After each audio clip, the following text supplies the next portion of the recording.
Hello and welcome back to Toy Thursday with Johnny Tiger on December 8th, 2022.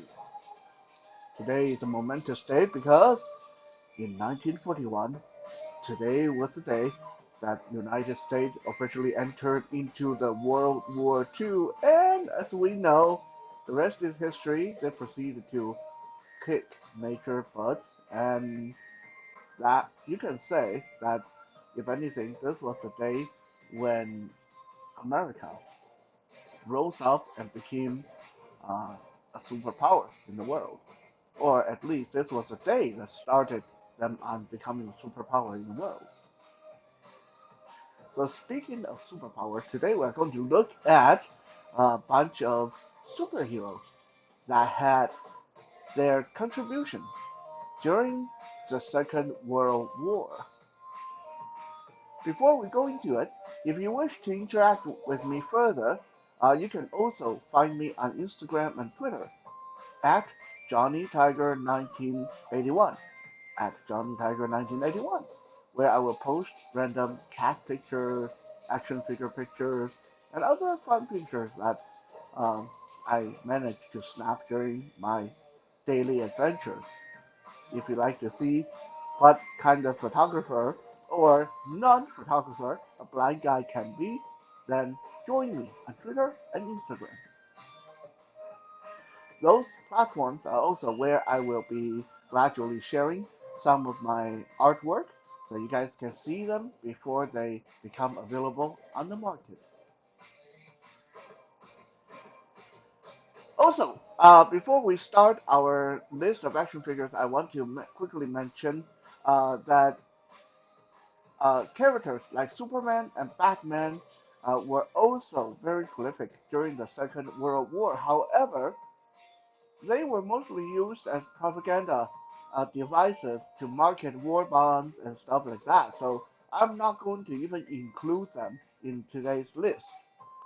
Today's list mostly will consist of superheroes that actually took part in fighting during the Second World War. They actually contributed as soldiers and warriors during that chaotic period.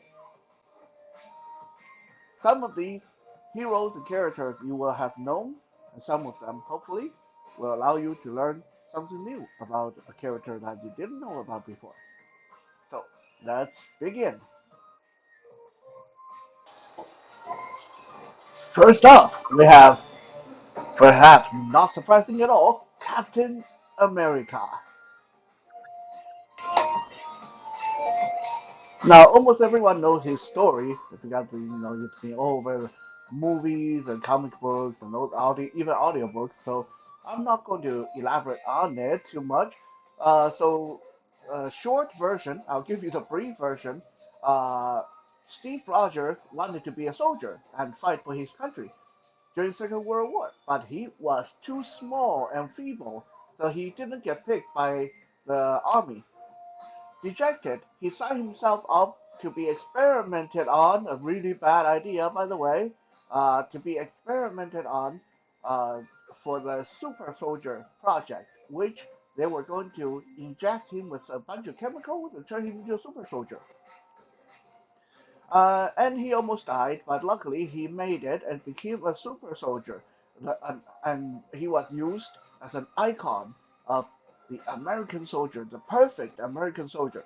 But for the most part, in the beginning of his career, he was mostly sent to tour the troop and inspire the troop with his colorful costumes and trying to. He was more used as a figurehead and a showpiece, which made him really unhappy because he wanted to go fight on the front line. He wanted to put his newly found superpower to use.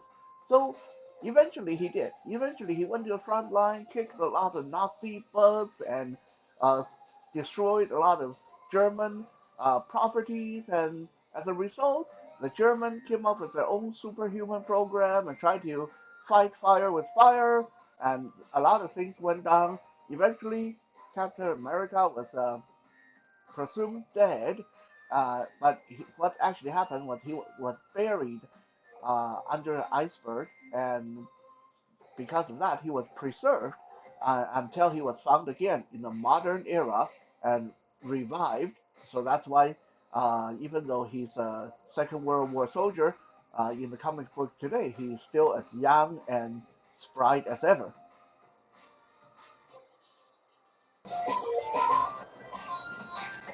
I'll admit that as a person who was born in Taiwan, grew up in Canada, and had very little tie to the United States until I met Kitten. She lived in California. But until then, I have very little tie to the United States. And I have never been a really big fan of Captain America. Mostly because to someone who is not American, he is really kind of a boring character. Yeah, he's all about freedom and patriotism and all that stuff, but he's not. He doesn't have like really cool superpower. He doesn't have um, really interesting personality. He's supposed to be kind of like a soldier, but he refuses to use guns or knives or conventional military stuff. Instead, he's equipped with an indestructible shield, where he can use to block bullets and smash things and hit people over the head. And when he throws the shield will fly back to him. Yeah, okay, it's cool. So he's got like a boomerang kind of shield. But other than that, he really doesn't have a heck of a lot of personality to him, or interesting stuff going on with him. He's not like Iron Man, where Iron Man has a lot of interesting armor design. He's not like Batman, where Batman has a complicated backstory and there's a constant struggle uh, in his mind between darkness and light. And he's not like Superman, who was just like uh, superpower to the gazoo. Uh, so, like there are a lot of other superheroes that, to me anyway, just way more interesting than Captain America. But it's undeniable that when it comes to a symbol of patriotism and American power during the Second World War, you can't go wrong if you go with this uh, super soldier that carry a star emblazoned shield and have star on his chest.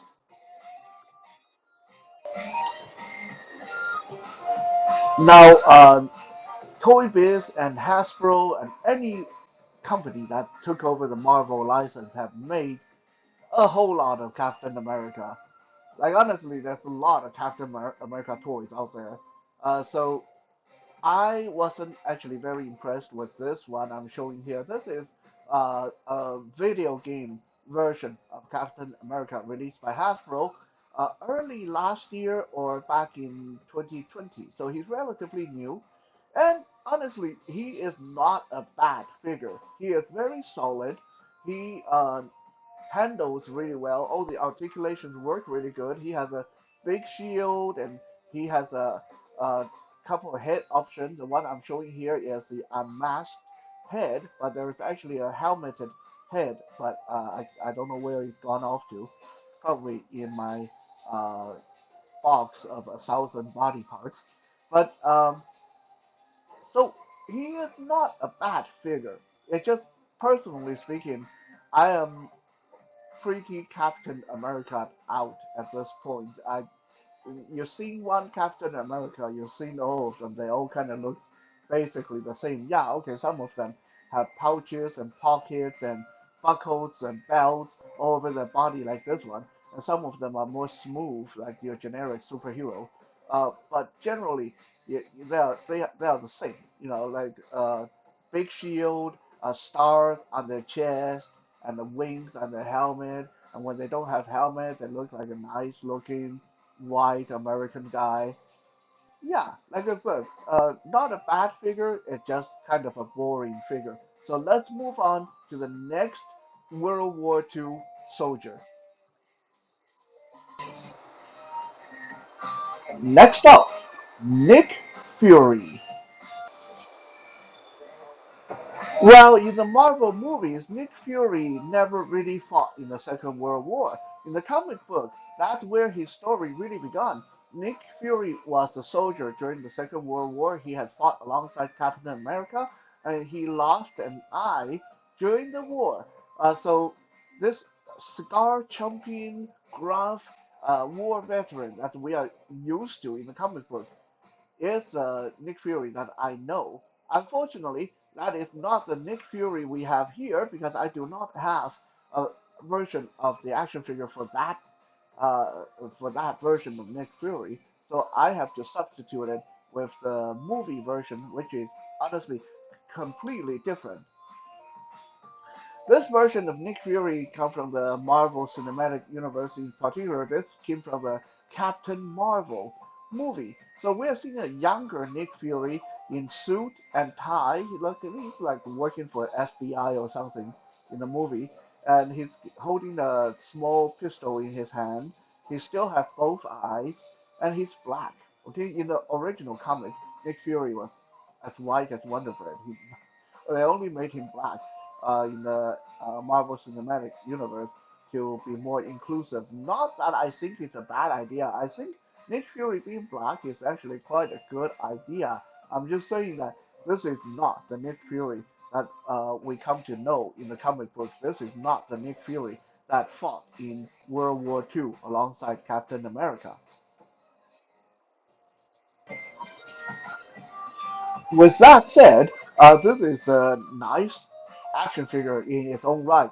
Like I said, this came with the Captain Marvel uh, set made by Hasbro, I believe, in 2020, like near the end of 2020, I think. Um, so it's relatively new, and it's in a very generic pedestrian kind of body.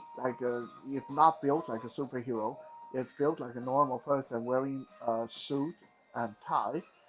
So I think that's pretty cool. I'm always interested in having some action figures that look like superheroes, but some that just look like regular everyday people. So this one fills that niche really, really well.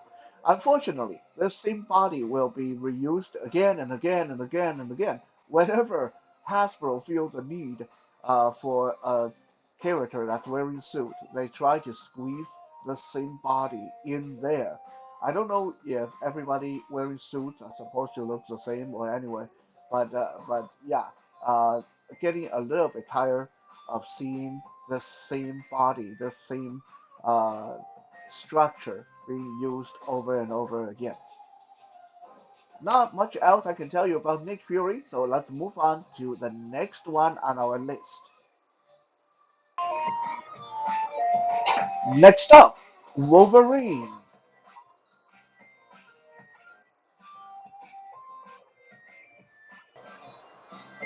Contrary to popular belief, Wolverine, our angry little Canadian, is a lot older than he looks. He's probably around 100 years old and definitely old enough to have fought in the Second World War and kept on going. This little Canadian soldier with unbreakable and adamantium bones and sharp razor-like claws and really bad attitude has one of the strongest healing factor in the whole Marvel universe. So that healing factor, which saved his life so many times, also keep him from aging quickly. So yeah, Wolverine is a really old dude who is still young and powerful and just keeps on going. And during the Second World War, he took part in many missions in infiltrating and assassination. Yes, this guy did all the dirty work and also rescued Captain America a couple of times.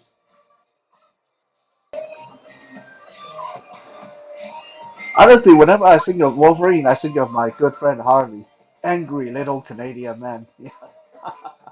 Um, so yeah, Wolverine's history is very long and complicated, and almost everybody know a little bit about Wolverine. So I don't think we need to go into all the details. It would take all night just to go through his credentials. Needless to say, he is a mutant and has been experimented on by the government to turn him into a super weapon. And he has lost his sanity, lost his mind a few times, and lost his memory for the longest period of time. He can't remember where he came from, who he was, why he has the power he has.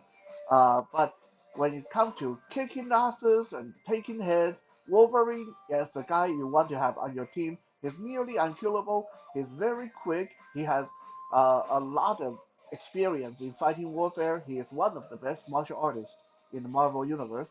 And yeah, he is the guy who doesn't mind getting his hands dirty. So yes, he is that guy who actually doesn't mind killing his enemy. This particular version of Wolverine looks a little bit beat up and a little bit wild because this came out last year in the Wolverine 5 pack, where he was packed in with four other, you can say super villains, I guess. I mean, it's a little bit more complicated than that, but we don't need to go into that today. So this is a version that we get in that 5 pack. Do I really wanted another Wolverine? Nah, not really, especially not this version. But I wanted the other characters in that 5 pack, so I ended up with this Wolverine. And again, it's not like it's a bad Wolverine. It's a really, really good Wolverine. The sculpt of the muscles is amazing, and because he's kind of a small figure, kind of scrawny. Well, okay, scrawny is not really the word because he is really muscular. He's really lean. Uh, so the articulations work amazing. This is one of those figures I will tell you it's like a hand candy, just so much fun to put him in really dynamic poses. So no, it's not a bad Wolverine. It just again Wolverine has been done over and over and over and over ever since 1991. There has been thousands, probably thousands of Wolverine toys out there. So by this point, when I see Wolverine, my brain, well, okay, I don't actually see him because yeah, totally blind. Yeah, sorry. When I come across another Wolverine, my brain just kind of automatically tune it out. It's like, oh, another Wolverine. So it's not really that exciting anymore. So yeah, let's move on. Next up, Prince Namor, the Submariner. He is the ruler of the undersea kingdom of Atlantis, basically the Marvel superhero version of DC Comics Aquaman. Prince Namor is sometimes enemy, sometimes ally to the heroes, in particular the Fantastic Four, because he really is head over heel in love with the Invisible Woman. But that's a really complicated part of his history, so we are not going to go too much into that. Suffice to say, Namor is like an underwater Superman. When he's underwater, he is nearly unbeatable. He has invulnerability. He's really hard to injure. He's got super strength, super speed. He can command underwater creatures and all that cool stuff. Now, when he's out of water, sometimes his power kind of fade a little bit depending on how long he's been out of water. But he is a very powerful character in Marvel Comics. During the Second World War, Namor, because of all the activities that's going on in the ocean, submarines and ships and bombing and uh, shooting and creating disturbance in the water, Namor became rather unhappy. So sometimes he would attack American ship, but a lot of times he would attack German submarines. This is why he's included on this list, even though he didn't exactly exclusively fight for the Americans. He did contribute a lot in fighting the Nazis, and we can always use another warrior to fight Nazis.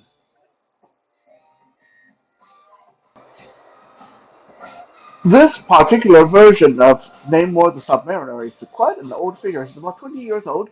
He was made by Toy Biz back in 2002, I believe, 2001, 2002, when Toy Biz took over or when they started the Marvel Legends line, which become one of the longest running action figure line that is still going strong today.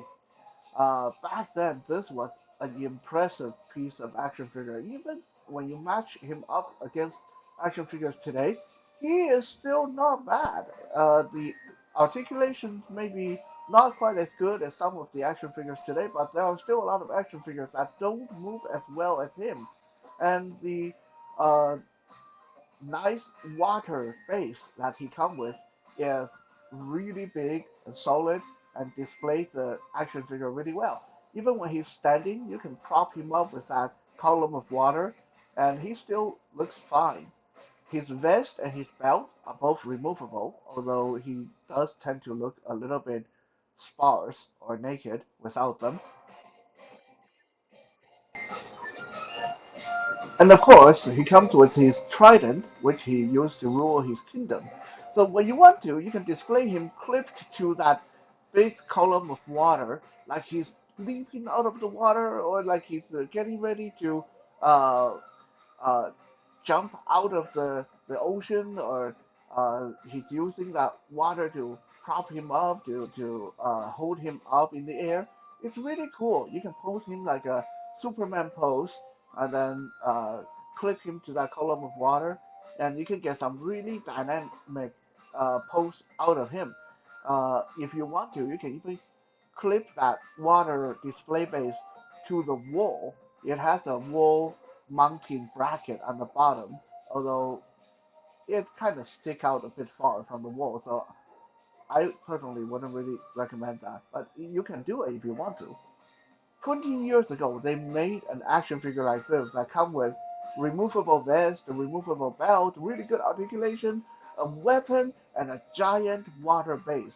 I mean, yeah, talk about the great, great period of action figure making.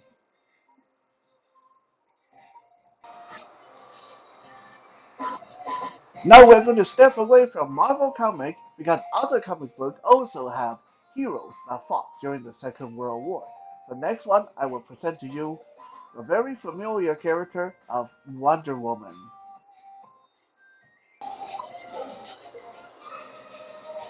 Now, if you watch the Wonder Woman movie with uh, what's her name, Gadot, in it, uh, playing Wonder Woman, this was a pretty good movie. You will probably think, yeah, Johnny Tiger, you're getting this wrong because in that movie they showed Wonder Woman in World War I, not World War II.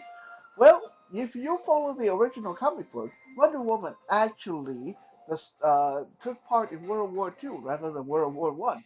You see, the original comic book, there was a World War II pilot by the name of Trevor, who uh, was shot down and landed on the island of Amazon, in the Greek island of Amazon women, where the Wonder Woman and her people were living.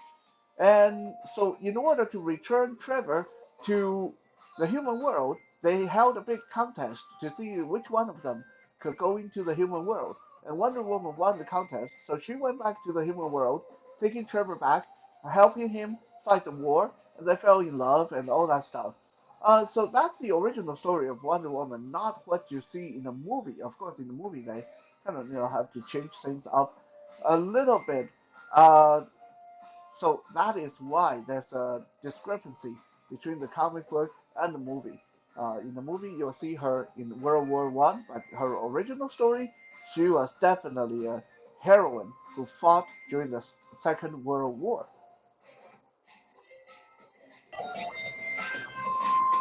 I have shown this version of Wonder Woman on a previous episode where we did an exclusive on Wonder Woman before.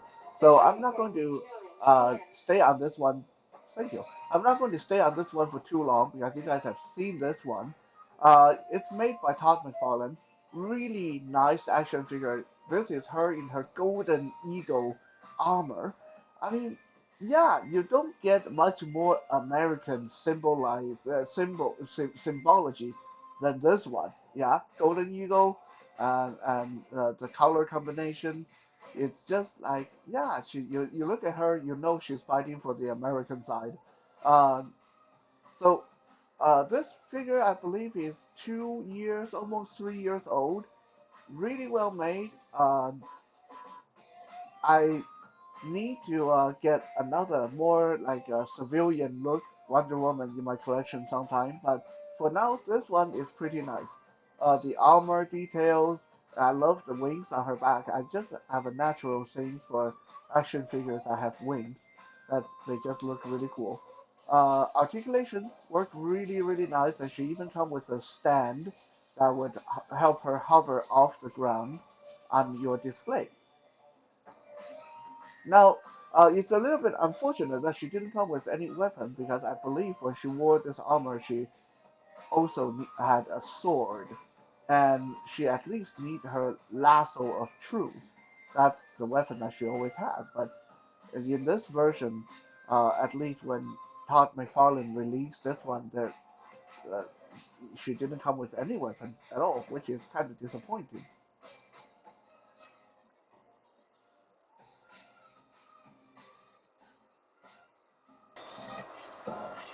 Luckily, I have a lot of extra weapons in a big box left over from other action figures. So I found her a sword and a little shield.